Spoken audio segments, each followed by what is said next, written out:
Hey, so let's talk about the books that I have read at the beginning of August.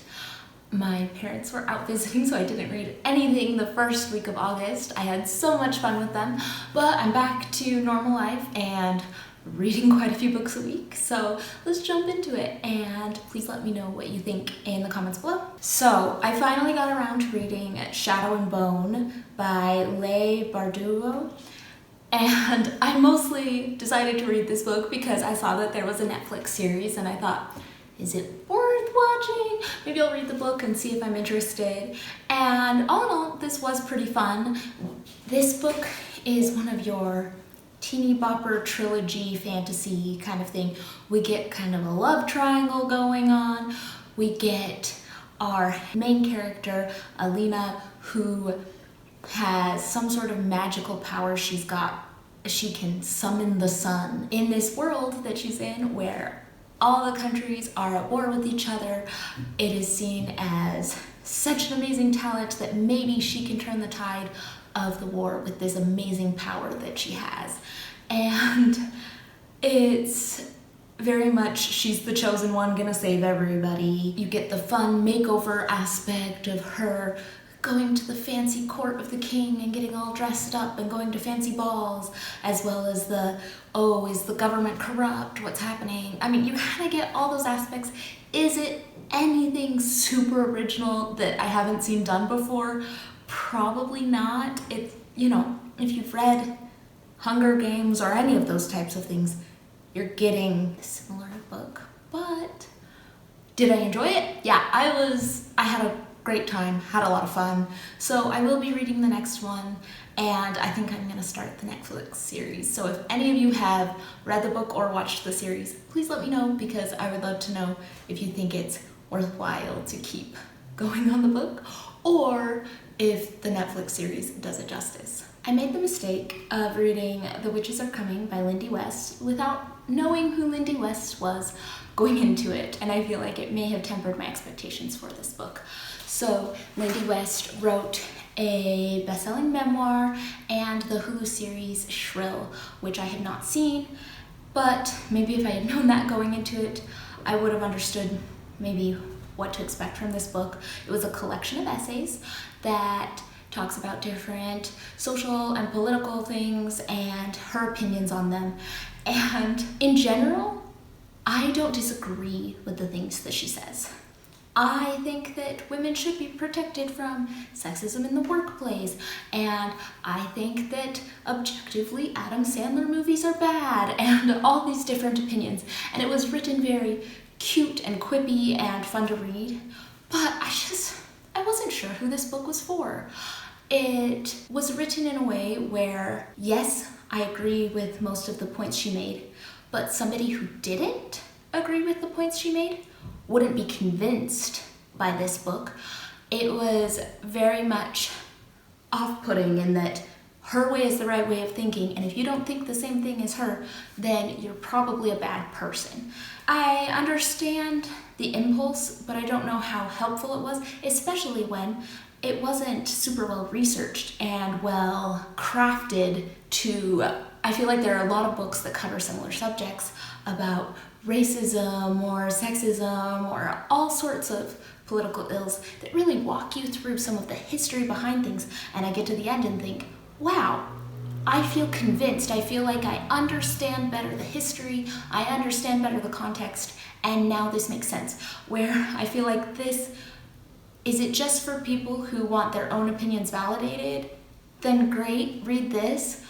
But it's not bringing much new to the field, and I just don't think it was really worth it. The writing was cute. I am kind of interested in reading her memoir, so if anyone has read that, please let me know if it is worthwhile. I just didn't think that this was bringing a lot new to any of the subjects she presented. Okay, I have some issues with Mary Jane by Jessica Anya Blau. This is really cute. We've got Mary Jane, who is 14 years old, and we're talking 1970s Baltimore, and she grew up in a very conservative, straight-laced type of home. She's a very sheltered girl, and she gets a job as a summer nanny for a hippie family with their 5-year-old daughter, and they are secretly harboring a rock star and his wife over the summer. Now, as a concept, I feel like as a coming-of-age novel, this makes a lot of sense to me. She grew up in one system, she goes to a different system, she learns about herself and what she appreciates and what she accepts, and she grows up in the process. That works for me, but the lessons she learned did not work for me because she decided that everything in this hippie family was excellent and everything in her family was horrible by the end of the book, which I kept waiting for her to come to some better realizations because I feel like things were spelled out pretty clearly that this hippie family had some good things but were pretty stinking dysfunctional, and her family had some bad things, but they also had strong boundaries and wanted to protect her, and I feel like she should have learned that by the end instead of said, "This is my family now, Mom, I want to be like the rock star." I didn't get that. It just was so confusing to me. So the author, I think, wanted you to really think that her parents were the bad guys. So the author made them very racist as well, which I almost think the book wouldn't have been different if they didn't make the parents super racist, because it doesn't really factor it into it as much as I think the author thought it did. Because I think if the parents were very racist, they wouldn't have let her babysit for the Jewish family in the first place. On the other side, our hippie family has a lot of kind of dysfunctional things going on. We've got this poor little 5-year-old who Mary Jane starts babysitting, and there is not a speck of non-rotten food in the house. Mary Jane has to clean and organize this house because these people live in filth. She has to make them food and do all the grocery shopping for them every day because they do not know how to take care of themselves or take care of their 5-year-old daughter. And I was getting anxiety from this. There's one thing about being more relaxed and not caring about having things in a perfect order all the time. There's another thing about neglecting a 5-year-old and her nutritional needs. Also, there were a lot of things that Mary Jane was exposed to that either didn't seem age appropriate to me or seemed like something that these parents in the hippie family should have run by her parents first and respected their parenting decisions, saying, "Oh yes, Mary Jane, we know that you're mature and grown up, so you can be in on this discussion where we talk about our marital problems and sex and drugs." She's 14. That's something you need to discuss with her parents if you think that she should be involved in these conversations. I just feel like the book laid out a lot of things that seemed dysfunctional and wrong in this hippie family, and they were never acknowledged by the end. So where was the character growth? Where did she really learn other than, I don't like my old family, I want this new cooler family? I didn't get it. I'm really mad at it because I just tore through this book. But anyways, if you've read it, let me know. Let me know what you thought. In the Quick by Kate Hope Day has the best description ever. It's so exciting. It's billed as The Martian meets Jane Eyre. And who wouldn't want to read that? I love Jane Eyre. Jane Eyre is awesome. And then you can make it more awesome by putting it in space. I was so on board, and my expectations were pretty high for this book. So we follow June as she goes through basically all of the same plot points as Jane Eyre. She has her unkind aunt who sends her to boarding school, but instead of a normal boarding school, this is a boarding school for astronauts. And then she goes, instead of to be a governess in a faraway mansion, she goes to solve a problem about power cells on a faraway space station. So basically the same plot of Jane Eyre in space. I feel like where this book was really successful was in the Martian type plot points.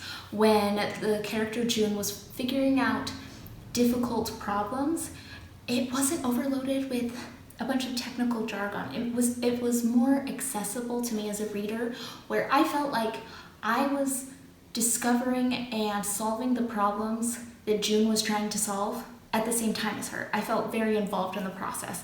So I really liked that. I felt like the sci-fi elements were really good, very compelling. Where I feel like this failed was in the Jane Eyre aspect.